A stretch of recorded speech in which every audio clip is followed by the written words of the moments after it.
नमस्कार, अजस्त्र मणि गुरु में आप सभी का स्वागत है। मैं हूं आप सभी के साथ दीक्षा। अजस्त्र मणि गुरु से आप सभी से मुखातिब होती हूं।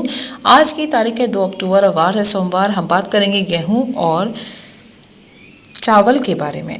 गेहूं, जहां पर हम उसकी साप्ताहिक रिपोर्ट के बारे में चर्चा करेंगे शो में। पिछले सप्ताह शुरुआती सोमवार को दिल्ली में गेहूं 2590 रुपये पर खुला था और शनिवार शाम दिल्ली में गेहूं 2600 रुपये पर बंद हुआ। बीते सप्ताह के दौरान गेहूं में मांग बनी रहने से 10 रुपये प्रति क्विंटल की मजबूती दर्ज की गई। वहीं इस सप्ताह दिल्ली लाइन में आवक कुल 26,500 क्विंटल की रही है। पिछले सप्ताह के मुकाबले 3,000 क्विंटल से आवक घटी है। इस सप्ताह दिल्ली लाइन में 10 रुपये की तेजी देखी गई है। दिल्ली लाइन में 2560 के नीचे कमजोर व्यापार हुआ और जब तक बाजार इसके ऊपर है तब तक स्थिति मजबूत ही समझी जा सकती है। सोमवार को दिल्ली बाजार अगर 2620 के आसपास रहा या 2600 पर बंद हुआ तो 2680 के भाव ही जल्द आपको देखने को मिल सकते हैं। सरकार तो इस सीजन की डिमांड के वक्त ही क्वालिटी बढ़ाने का निर्णय लेगी, ऐसा माना जा रहा है।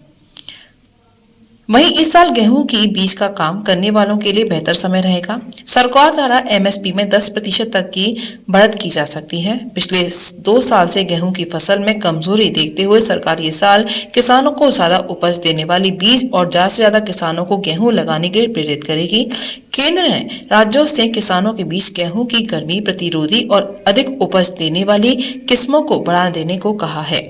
जितनी भी तेजी बताई थी, मंडी में, मिल में, सभी में भाव ऊंचे रहे। गेहूं का अगला टेंडर 4 अक्टूबर को रखा गया है। गेहूं बाजार की स्थिति अभी भी मजबूती की ओर इशारा कर रही है। वहीं इस सप्ताह का 3 दिन अधिकांश बाजार बंद रहा तो किसी बाजार में ज्यादा हलचल नहीं देखने को मिली। इस सप्ताह बाजार का माहौल स्थिर ही रहा। उत्तर प्रदेश के कई बाजार में आटा और मैदा के भाव मजबूत हुए हैं। टेंडर और मिलर्स दोनों ही बाजार से माल को खरीद रहे हैं। इस सप्ताह पंजाब, मध्य प्रदेश और झारखंड में बाजार के भाव मजबूत रहे और उत्तर प्रदेश, गुजरात और महाराष्ट्र में स्थिर जैसा माहौल देखा गया। वहीं उत्तर प्रदेश के शाहजहांपुर से प्रति दिन 2 रैक लोड किए जा रहे हैं। ये रैक लोडिंग 2510 के भाव पर की जा रही है। रेलवे भाड़ा की 15% बढ़ोतरी को लेकर कल से 1 से 2 दिन तक आगे रैक नहीं है।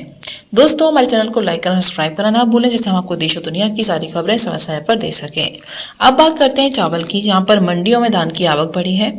यूपी, हरियाणा, पंजाब की मंडियों में धान की आवक 8.50 लाख बोरी की दैनिक की हो रही है। पंजाब की मंडियों में बढ़िया सूखे 1509 धान 3600 से लेकर 3700 और हरियाणा की मंडियों में 3550 से लेकर 3675 रुपए और यूपी में 3400 से लेकर 3550 रुपए प्रति क्विंटल के बीच अलग अलग मंडियों में भाव चल रहे हैं। चावल से अलावा स्टीम में घरेलू और निर्यात दोनों ही मांग एक बार फिर ठप पड़ जाने से बाजार दबे हुए हैं।